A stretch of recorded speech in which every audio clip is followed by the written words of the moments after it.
Selamat pagi, salam sejahtera bagi kita semua.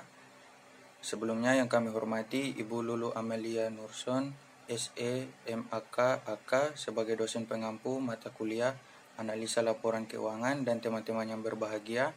Pada kesempatan kali ini kami dari kelompok 7 akan mempresentasikan hasil dari kerja kelompok kami tentang rasio aktivitas. Sebelum masuk ke materi, perkenalkan, nama saya Felix Guntur Fatnilianan, NPM 060, dan teman saya Fitria Nuri Agustin, NPM 040,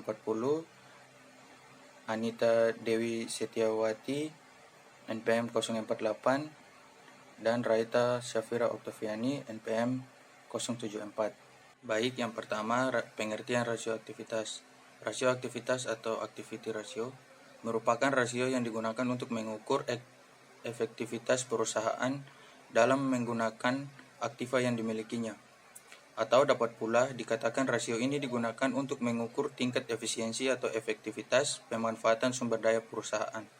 Efisiensi yang dilakukan misalnya di bidang penjualan, sediaan, penagihan piutang, dan efisiensi di bidang lainnya. Rasio aktivitas juga digunakan untuk menilai kemampuan perusahaan dalam melaksanakan aktivitas sehari-hari. Dari hasil pengukuran dengan rasio aktivitas akan terlihat apakah perusahaan lebih efisiensi dan efektif dalam mengelola aset yang dimilikinya atau mungkin justru sebaliknya. Dari hasil pengukuran ini akan diketahui berbagai hal yang berkaitan dengan efektivitas perusahaan sehingga manajemen dapat mengukur kinerja mereka selama ini. Hasil yang diperoleh misalnya dapat diketahui seberapa lama penagihan suatu piutang dalam periode tertentu, kemudian hasil ini dibandingkan dengan target yang telah ditentukan atau dibandingkan dengan hasil pengukuran beberapa periode sebelumnya. Dengan demikian, dari hasil pengukuran ini jelas bahwa kondisi perusahaan periode ini mampu atau tidak untuk mencapai target yang ditentukan. Apabila tidak mampu untuk mencapai target, pihak manajemen harus mampu mencari sebab-sebab tidak tercapainya target yang telah ditentukan tersebut. Kemudian dicarikan upaya perbaikan yang dibutuhkan. Penggunaan rasio aktivitas adalah dengan cara membandingkan antara tingkat penjualan dengan investasi dalam aktiva untuk satu periode dan diharapkan adanya keseimbangan. Baik, yang selanjutnya, tujuan dan manfaat rasio aktivitas. Beberapa tujuan yang hendak dicapai perusahaan dalam menggunakan rasio aktivitas yaitu bisa kita lihat yang pertama untuk mengukur berapa lama penagihan piutang selama satu periode atau berapa kali dana yang ditanam dalam piutang ini berputar dalam satu periode. Yang kedua, untuk menghitung hari rata-rata penagihan piutang atau days of receivable, di mana hasil perhitungan ini menunjukkan jumlah hari atau berapa hari piutang tersebut rata-rata tidak dapat ditagih. Yang ketiga, untuk menghitung berapa hari rata-rata sediaan tersimpan dalam gudang. Yang keempat, untuk mengukur berapa kali dana yang ditanamkan dalam modal kerja berputar dalam satu periode atau beberapa penjualan yang dapat dicapai oleh setiap modal kerja yang digunakan atau working capital turnover. Yang kelima, untuk mengukur beberapa kali dana yang ditanam dalam aktiva tetap berputar dalam satu periode. Dan tujuan yang terakhir untuk mengukur penggunaan semula aktiva perusahaan dibandingkan dengan penjualan. Selain tujuan, ada beberapa manfaat dalam penggunaan rasio aktivitas. Yang pertama dalam bidang piutang. Manfaat yang pertama dalam bidang piutang yaitu perusahaan atau manajemen dapat mengetahui berapa lama piutang mampu ditagih selama satu periode. Kemudian manajemen juga dapat mengetahui berapa kali dana yang ditanam dalam piutang ini berputar dalam satu periode. Dengan demikian dapat diketahui efektif atau tidaknya kegiatan perusahaan dalam bidang penagihan. Untuk manfaat kedua, manajemen dapat mengetahui jumlah hari dalam rata-rata penagihan piutang atau days of receivable, sehingga manajemen dapat pula mengetahui jumlah hari atau berapa hari piutang tersebut rata-rata tidak dapat ditagih. Manfaat yang kedua dalam bidang sediaan. Dalam bidang sediaan, manajemen dapat mengetahui hari rata-rata sediaan tersimpan dalam gudang. Hasil ini dibandingkan dengan target yang telah ditentukan oleh rata-rata industri. Kemudian perusahaan dapat pula membandingkan hasil ini dengan pengukuran rasio beberapa periode yang lalu. Manfaat yang ketiga, dalam bidang modal kerja dan penjualan, manajemen dapat mengetahui berapa kali dana yang ditanamkan dalam modal kerja berputar dalam satu periode, atau dengan kata lain, berapa penjualan yang dapat dicapai oleh setiap modal kerja yang digunakan.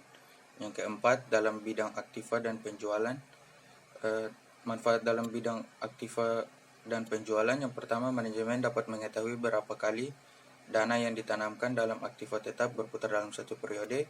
Dan yang kedua, manajemen dapat mengetahui penggunaan semua aktiva perusahaan dibandingkan dengan penjualan dalam satu periode tertentu. Untuk manfaat yang kelimanya, manfaat lainnya. Baik, yang selanjutnya jenis-jenis rasio aktivitas. Nah, di sini ada 7 jenis rasio aktivitas yang dirangkum dari beberapa para ahli keuangan. Yang pertama, perputaran piutang atau receivable turnover. Yang kedua, hari rata-rata penagihan piutang atau days of receivable. Yang ketiga, perputaran sediaan atau inventory turnover.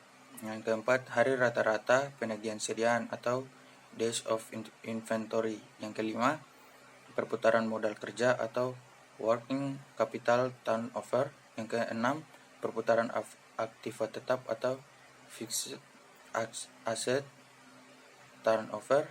Dan yang ketujuh, perputaran aktiva atau aset turnover. Penggunaan rasio yang diinginkan sangat tergantung dari keinginan manajemen perusahaan. Artinya, lengkap tidaknya rasio aktivitas yang akan digunakan tergantung dari kebutuhan dan tujuan yang ingin dicapai pihak manajemen perusahaan tersebut. Secara umum, apabila rasio aktivitas yang ada digunakan akan mampu memperlihatkan efektivitas perusahaan secara maksimal jika dibandingkan dengan penggunaan hanya sebagian saja jenis rasio aktivitas. Baik, selanjutnya jenis rasio aktivitas yang pertama, receivable turnover atau perputaran piutang, digunakan untuk mengukur berapa lama penagihan piutang selama satu periode atau beberapa kali dana ditanam. Untuk rumusnya sendiri, yaitu receivable turnover sama dengan penjualan kredit dibagi dengan rata-rata piutang atau dibagi dengan piutang. Untuk contohnya, bisa kita lihat di tabel komponen laporan keuangan pada tahun 2005 dan 2006. Untuk komponen penjualan atau sales pada tahun 2005 yaitu sebesar 5.950 dan di tahun 2006 5.550. Untuk komponen piutang pada tahun 2005 550 dan 2006 360. Untuk perhitungannya 2005 itu penjualan kredit dibagi dengan rata-rata piutang atau piutang, yaitu 5.950 dibagi 550 sama dengan 11,81 kali atau 12 kali. Untuk 2006 5.550 dibagi dengan 360 sama dengan 15,41 kali atau 15,5 kali. Yang artinya perputaran piutang untuk tahun 2005 adalah 12 kali dibandingkan penjualan, dan perputaran piutang untuk tahun 2006 adalah 15,5 kali dibanding penjualan. Jika rata-rata industri untuk perputaran piutang adalah 15 kali, maka untuk tahun 2005 dapat dikatakan penagihan piutang yang dilakukan manajemen dapat dianggap tidak berhasil. Namun untuk tahun 2006 dianggap berhasil karena melebihi angka rata-rata industri. Yang selanjutnya, jenis rasio aktivitas yang kedua yaitu days of receivable. Days of receivable digunakan untuk menghitung hari rata-rata penagihan piutang. Dilihat dari syarat kredit yaitu apakah 2/10 N/30 atau 2/10 N/60. Maksud dari 2/10 N/30 yaitu pelunasan yang dilakukan dalam kurun waktu 10 hari, maka pembeli akan mendapatkan diskon sebesar 2%. Jika pelunasan dilakukan dalam kurun waktu 30 hari, maka pembeli tidak akan mendapatkan diskon. Untuk 2/10 N/60 yaitu jika pelunasan dilakukan melebihi dari 30 hari, maka pembeli akan dikenakan denda atas keterlambatan pelunasan. Untuk rumus day of receivable sendiri, yaitu days of receivable sama dengan piutang rata-rata kali 360 dibagi dengan penjualan kredit, atau bisa memakai rumus days of receivable sama dengan jumlah hari dalam 1 tahun dibagi dengan perputaran piutang. Contoh perhitungannya, untuk 2005 sama dengan 365 dibagi 12 sama dengan 30 per 41 hari atau 31 hari. Untuk 2006, 365 dibagi dengan 15 per 5 sama dengan 23 per 54 hari atau 24 hari. Rata-rata industri penagihan piutang yaitu 365 dibagi 15 sama dengan 24,33 hari atau 25 hari. Sebelum menyimpulkan lebih lanjut, perlu terlebih dahulu dilihat syarat-syarat kredit yang diberikan, apakah 2/10 N/30 atau 2/10 N/60 yang sudah saya jelaskan tadi. Jika syarat yang pertama yang berlaku tahun 2005 kelebihan atau melebihi tanggal jatuh tempo 1 hari, namun apabila syarat kedua yang berlaku, maka hari rata-rata penagihan piutang dapat dikatakan cukup baik. Saya, Raita Safira Oktaviani, NPM 074, akan melanjutkan presentasi dari Mas Falik, yaitu mengenai days of receivable. Nah, selanjutnya itu ada penjualan per hari. Nah, untuk mencari penjualan per hari itu yaitu dengan penjualan dibagi 360. Yang kedua itu ada mencari hari lamanya penjualan terikat dalam bentuk piutang, yaitu rumusnya itu rata-rata jangka waktu penghasilan sama dengan piutang dibagi penjualan per hari. Seperti contoh untuk tahun 2005. Nah, pada slide sebelumnya itu terdapat data yang mana untuk komponen laporan keuangannya pada tahun 2005 itu untuk penjualan itu sebesar 5.950. Maka untuk penjualan perharinya itu Rp5.950 dibagi 360, maka hasilnya Rp16,5. Sedangkan untuk rata-rata jangka waktu penagihan itu pada tahun 2005 itu sebesar 550. Maka Rp550.000 itu dibagi penjualan per hari sebesar Rp16,5, yang mana hasilnya 33,3 hari. Maka hasil tersebut dibulatkan menjadi 34 hari. Selanjutnya untuk tahun 2006 itu mencarinya hampir sama pada tahun 2005, yaitu untuk penjualan per harinya itu untuk tahun 2006 ini untuk penjualannya itu sebesar 5.550 yang dibagi dengan 360 yang hasilnya Rp15,4. Sedangkan untuk rata-rata jangka waktu penagihan itu untuk piutangnya itu sebesar Rp360 dibagi Rp15,4, yang mana hasilnya 23,4 hari yang dibulatkan menjadi 24 hari.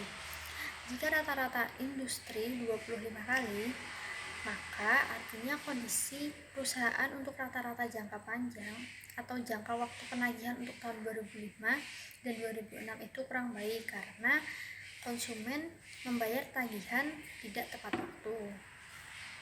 Selanjutnya itu kita akan membahas mengenai inventory turnover atau yang mana disebut juga perputaran sediaan, yang merupakan rasio yang digunakan untuk mengukur berapa kali dana yang ditanam dalam sediaan atau inventory ini berputar dalam satu periode. Nah, untuk menghitung rasio perputaran sediaan ini itu dilakukan dengan dua cara. Yang pertama itu membandingkan antara harga pokok barang yang dijual dengan nilai sediaan. Dan yang kedua itu dengan membandingkan antara penjualan nilai sediaan. Nah, terdapat dua cara atau rumus yang digunakan untuk mencari inventory turnover. Yang pertama itu menurut James C. Van Horn, yaitu dengan membagi antara harga pokok barang yang dijual dibagi dengan sediaan. Sedangkan menurut Jeffrey Weston itu inventory turnover-nya itu dicari dengan cara penjualan dibagi sediaan. Seperti contoh itu pada tabel pada PPT itu ada komponen laporan keuangan, yaitu penjualan atau sales, sediaan atau inventory. Pada tahun 2005 itu untuk penjualannya itu sebesar 5.990, sedangkan untuk 2006 itu sebesar 5.550. Nah, untuk sediaannya sendiri untuk tahun 2005 itu 250 dan untuk tahun 2006 itu 310. Cara untuk menghitung pada tahun 2005 itu inventory turnover-nya yaitu 5.950 dibagi dengan 250, yaitu dapat mendapatkan hasil 23,8 kali atau dibulatkan menjadi 24 kali. Nah, rasio yang menunjukkan 24 kali ini sediaan barang dagangan yang diganti dalam waktu 1 tahun. Apabila rata-rata industri untuk inventory turnover adalah 20 kali, berarti inventory turnover ini lebih baik. Perusahaan tidak menahan persediaan dalam jumlah yang berlebihan atau tidak produktif. Sedangkan untuk cara membagi jumlah hari dalam 1 tahun dibagi perputaran sediaan yaitu dengan 360 dibagi 24 kali yang tadi, yaitu menghasilkan 15 hari perputaran sediaan dalam hari. Dari rata-rata industri dapat dicari 365 dibagi 20, yaitu hasilnya 18,2 atau sama dengan dibulatkan menjadi 19 hari, yang mana berarti terdapat kecepatan perubahan sediaan menjadi piutang 1 hari. Nah, untuk pencarian tahun 2006 itu hampir sama dengan 2005, yaitu 5.550 dibagi 310, maka hasilnya 17,9 kali dibulatkan menjadi 18 kali. Rasio 18 kali ini menunjukkan sediaan barang dagangan diganti dalam 1 tahun. Nah, yang mana apabila rata-rata industri untuk inventory turnover adalah 20 kali, maka inventory turnover ini kurang baik karena perusahaan itu menahan sediaan dalam jumlah yang berlebihan atau tidak produktif. Selanjutnya untuk membagi jumlah hari dalam 1 tahun dibagi perputaran sediaannya yaitu 360 dibagi 18, yang mana hasilnya 20 hari. Nah, pada perputarannya sendiri itu dari rata-rata industri itu dapat dicapai 365 dibagi 20, yaitu hasilnya 18,2 hari atau sama dengan 19 hari. Ini berarti terdapat keterlambatan 1 hari perubahan sediaan menjadi piutang. Selanjutnya itu ada working capital turnover atau perputaran modal kerja, yang merupakan salah satu rasio untuk mengukur atau menilai keefektifan modal kerja perusahaan selama periode tertentu, yang artinya seberapa banyak modal kerja berputar selama suatu periode atau dalam suatu periode. Untuk mengukur rasio ini kita membandingkan antara penjualan dengan modal kerja atau dengan modal kerja rata-rata. Untuk rumusnya sendiri itu yang digunakan dalam mencari perputaran modal kerja itu yaitu perputaran penjualan bersih dibagi dengan modal kerja rata-rata atau penjualan bersih dibagi dengan modal kerja. Seperti contoh pada tabel PPT itu terdapat komponen laporan keuangan yaitu penjualan bersih, total aktiva lancar, dan juga modal kerja rata-rata, yang mana pada tahun 2005 sebesar 5.950, 1.640, dan 1.500, sedangkan pada 2006 sebesar 5.550, 1.340, dan 1.300. Untuk mencari pada tahun 2005 itu perputaran modal kerjanya itu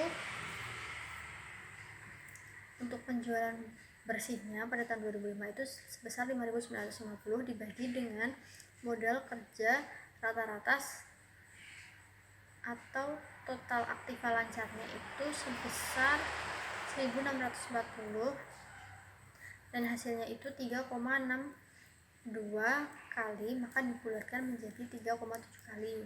Nah, untuk perputaran kerja modal tahun 2005 ini sebanyak 3,7 kali, yang artinya setiap Rp1 modal kerja dapat menghasilkan 3,7 penjualan.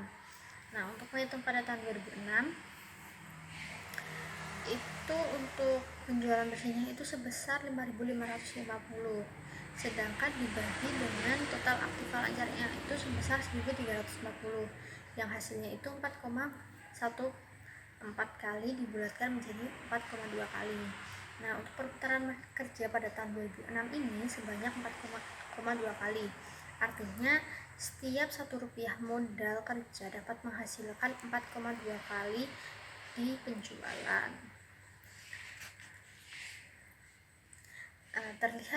Terdapat kenaikan rasio perputaran modal kerja dari tahun 2005 ke tahun 2006. Hal ini menunjukkan adanya kemajuan yang diperoleh manajemen.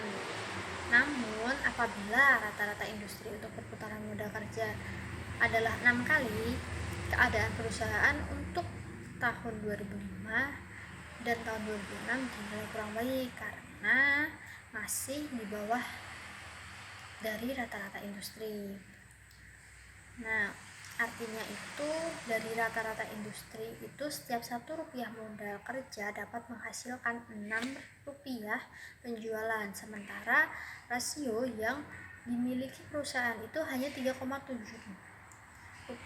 pada tahun 2005 dan hanya Rp4,2 pada tahun 2006. Nah, dalam hal ini itu manajemen harus bekerja lebih keras lagi untuk meningkatkan rasio perusahaan, rasio perputaran modal kerja hingga minimal mencapai atau sama dengan rasio rata-rata industrinya. Selanjutnya itu ada fixed asset turnover, merupakan rasio yang digunakan untuk mengukur berapa kali dana yang ditanamkan dalam aktiva tetap berputar dalam satu periode, atau dengan kata lain itu untuk mengukur apakah suatu perusahaan sudah menggunakan kapasitas aktiva tetap sepenuhnya atau belum.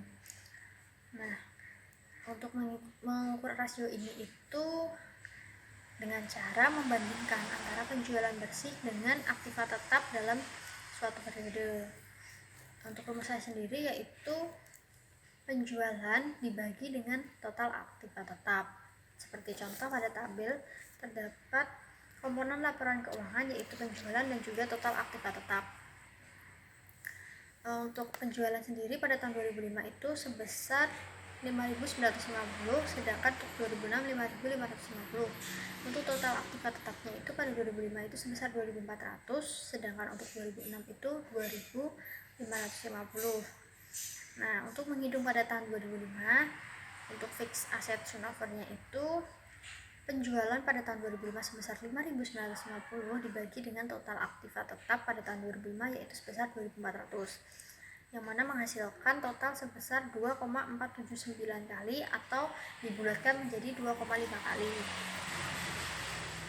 Perputaran aktiva tetap tahun 2005 itu sebanyak 2,5 kali, yang mana artinya setiap Rp1 aktiva tetap dapat menghasilkan 2,5 penjualan.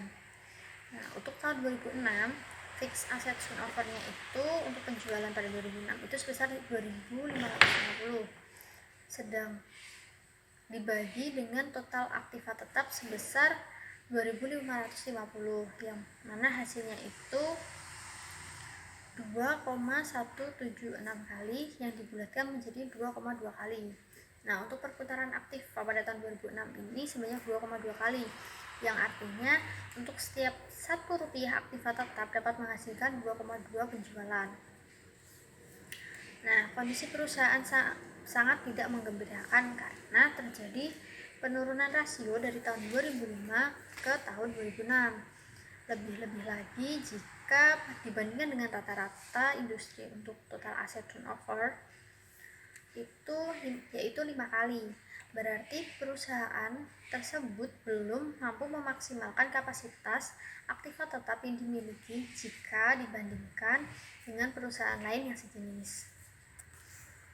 Baik, sebelumnya, perkenalkan, nama saya Anita Dewi Setiawati, NPM 048, akan melanjutkan presentasi mengenai rasio total asset turnover. Nah, sebelumnya, apa sih fungsi dari rasio ini?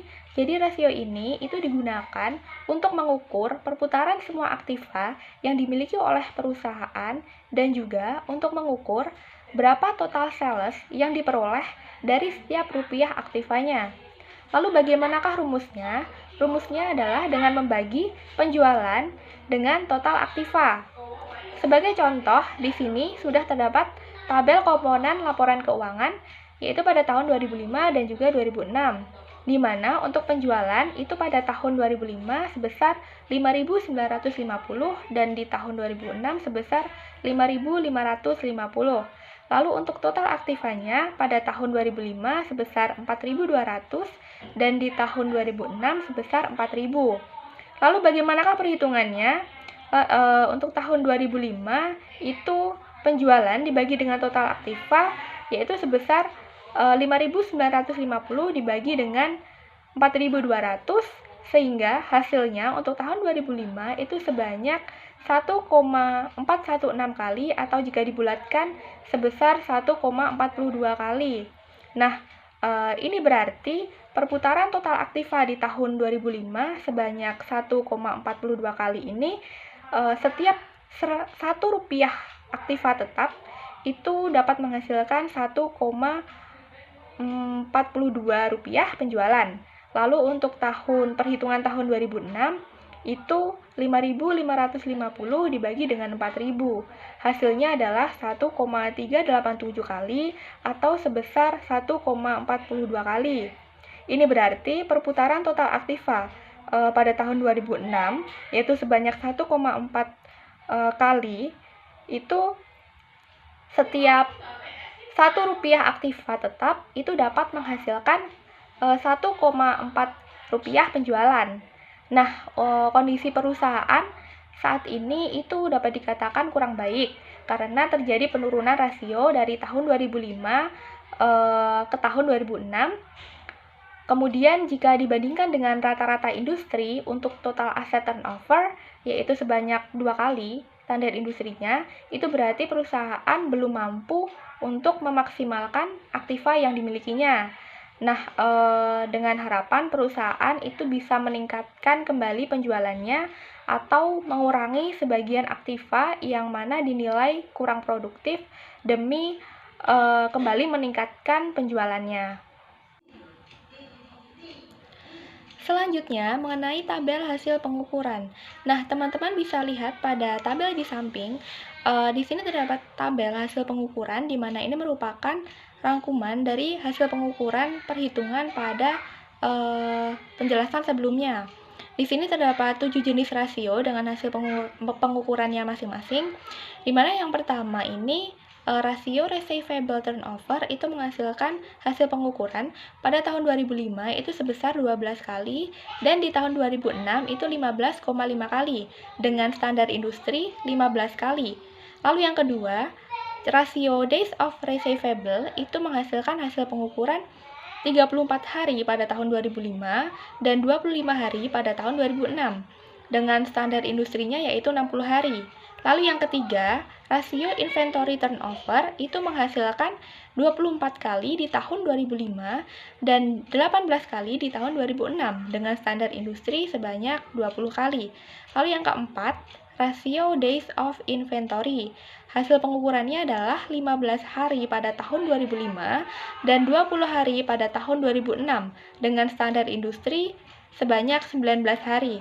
Lalu yang kelima, rasio working capital turnover. Di sini hasil pengukurannya adalah 3,7 kali pada tahun 2005 dan 4,2 kali pada tahun 2006 dengan standar industri sebanyak 6 kali. Lalu yang keenam, rasio fixed asset turnover. Di sini menghasilkan 2,5 kali pada tahun 2005 dan 2,2 kali pada tahun 2006 dengan standar industri sebanyak 5 kali. Lalu yang ketujuh, rasio total aset turnover. Di sini menghasilkan 1,42 kali pada tahun 2005 dan pada tahun 2006 itu menghasilkan 1,38 kali dengan standar industrinya sebesar 2 kali. Nah, teman-teman di sini terdapat kolom yang namanya standar industri. Lalu, mengapa harus ada standar industri dan untuk apa standar industri ini? Jadi, standar industri ini teman-teman digunakan sebagai patokan untuk mengetahui apakah hasil rasio aktivitas yang telah terhitung tadi pada sebuah perusahaan itu tergolong baik atau buruk, yang mana gunanya untuk menentukan langkah perusahaan selanjutnya. Jika dilihat dari tabel hasil pengukuran sebelumnya, maka dapat ditarik kesimpulan bahwa yang pertama, mengenai rasio receivable turnover atau perputaran piutang itu mengalami peningkatan, yaitu sebanyak dari 12 kali menjadi 15,5 kali. Nah, ini berarti semakin baik karena modal kerja yang tertanam itu semakin kecil, sementara rata-rata industrinya itu sebesar 15 kali, yang mana berarti peningkatan yang terjadi itu melebihi rata-rata dari standar industri.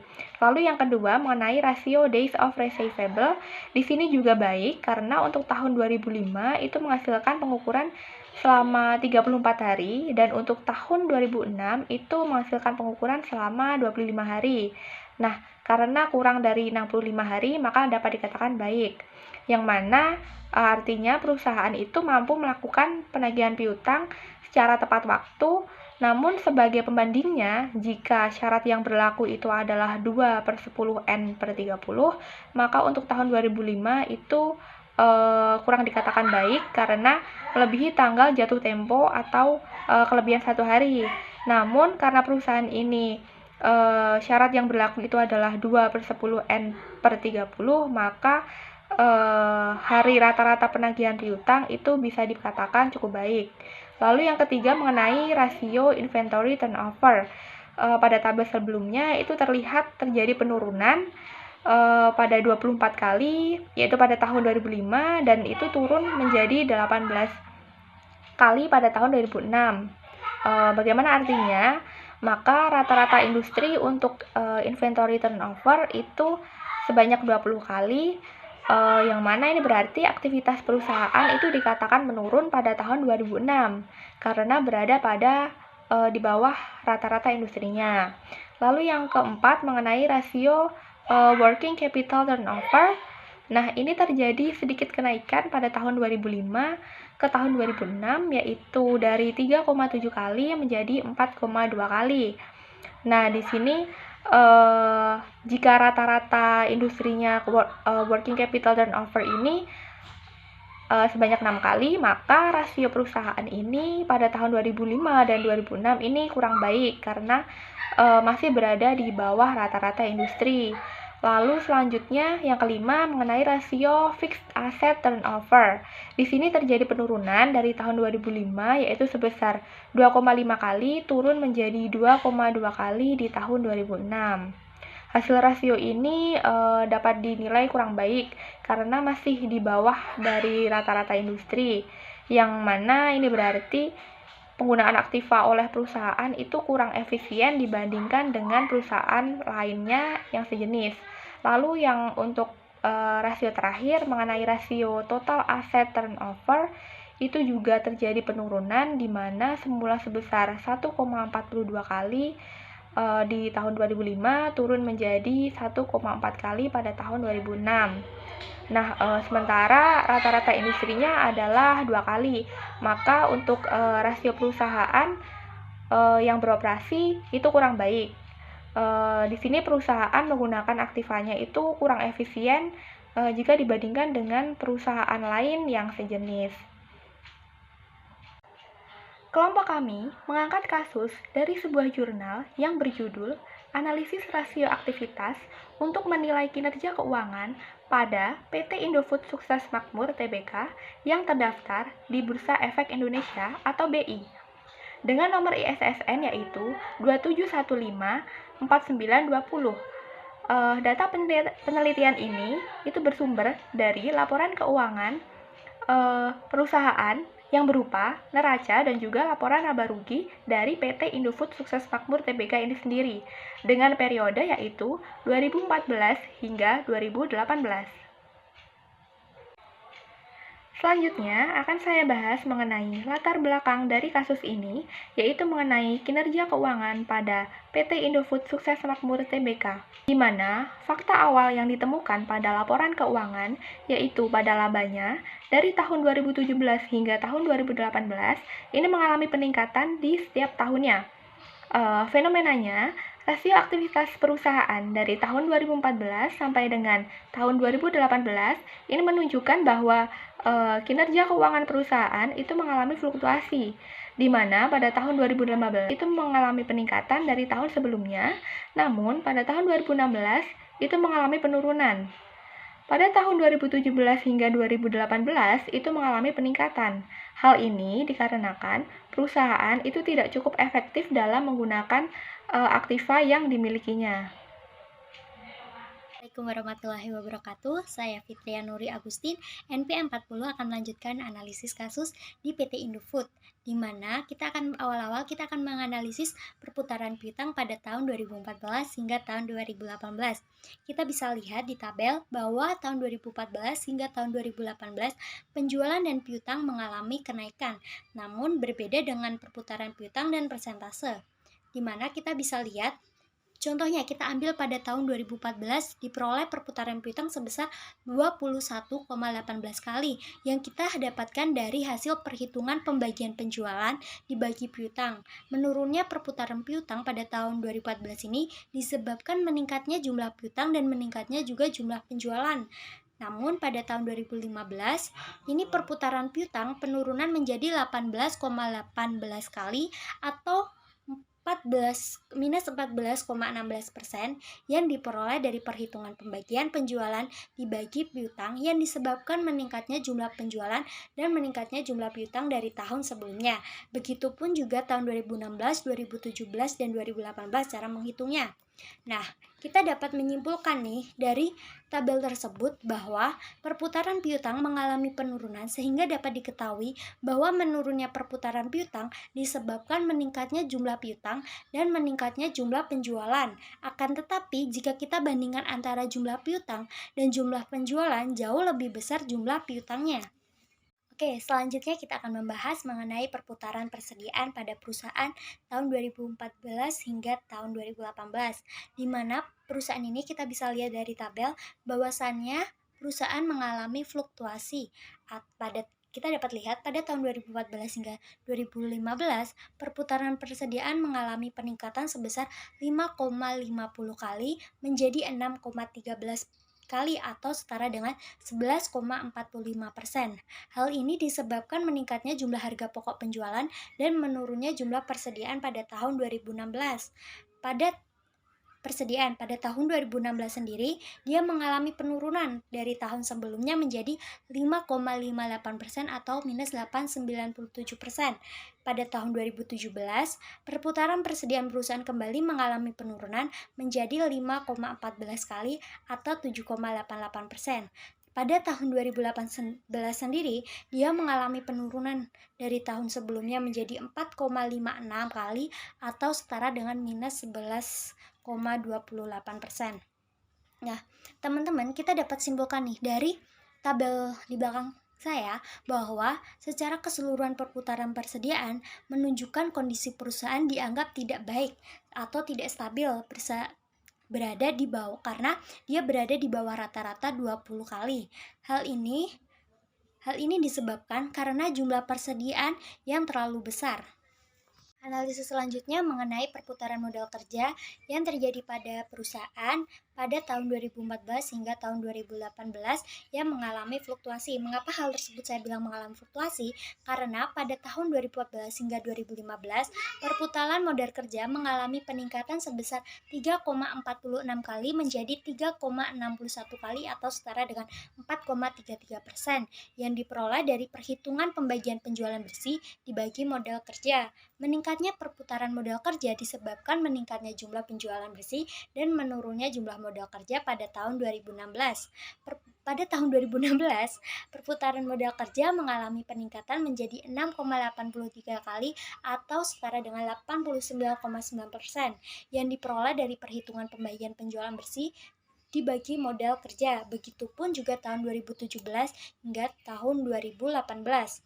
Nah, hal ini kita dapat menyimpulkan nih teman-teman, bahwasannya tahun 2018 jika kita menghitung sesuai dengan yang tadi saya jelaskan pada tahun 2014 dan 2015, bahwa tahun 2018 ini meningkatnya yang sangat drastis karena meningkatnya jumlah penjualan bersih dan jumlah modal kerja yang menurun dari tahun sebelumnya.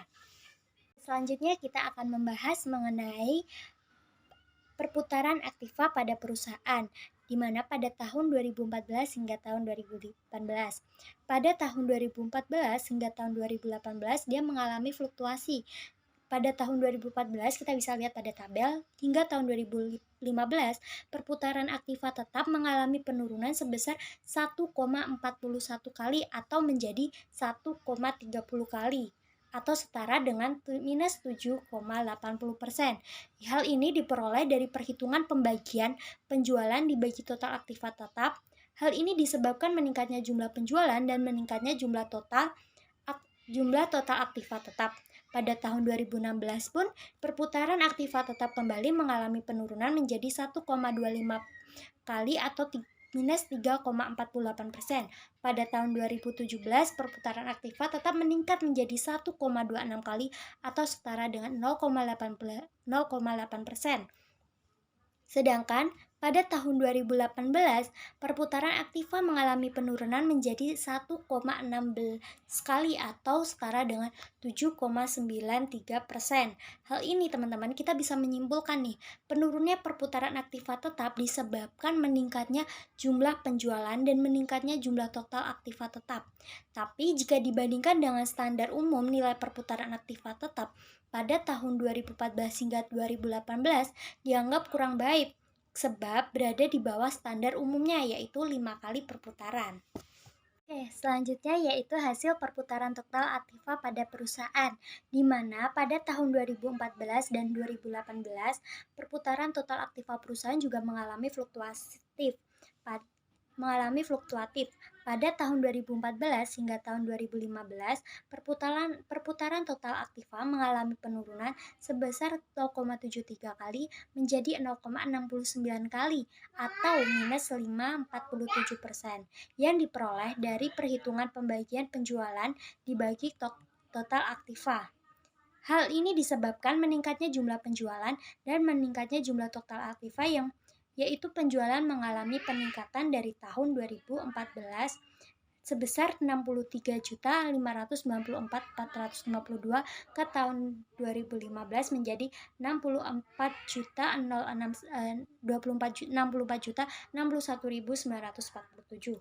Begitupun juga pada tahun 2016, 2016, 17, 18 cara menghitungnya. Jadi kita dapat lihat nih dari tabel tersebut, kita dapat menyimpulkan jika dibandingkan dengan standar umum, nilai perputaran total aktiva pada tahun 2014 hingga 2018 hasil ini kurang baik karena berada di bawah standar umum yaitu 2 kali perputaran, sehingga perusahaan tidak cukup efektif dalam menggunakan aktiva yang dimilikinya.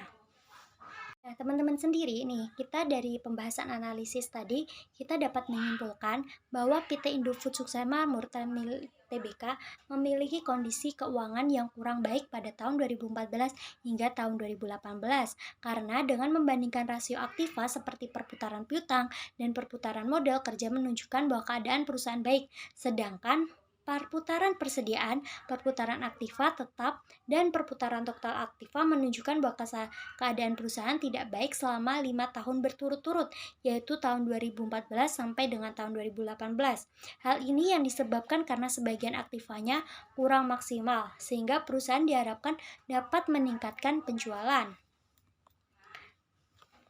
Sekian presentasi dari kelompok kami. Kami ucapkan terima kasih kepada teman-teman yang sudah menyimak dari awal hingga akhir, dan mohon maaf jika kami kami memiliki banyak kekurangan dalam menyampaikan materi dan dalam menganalisis kasus kami. Kami pamit undur diri. Sekian dari presentasi dari kami. Wassalamualaikum warahmatullahi wabarakatuh.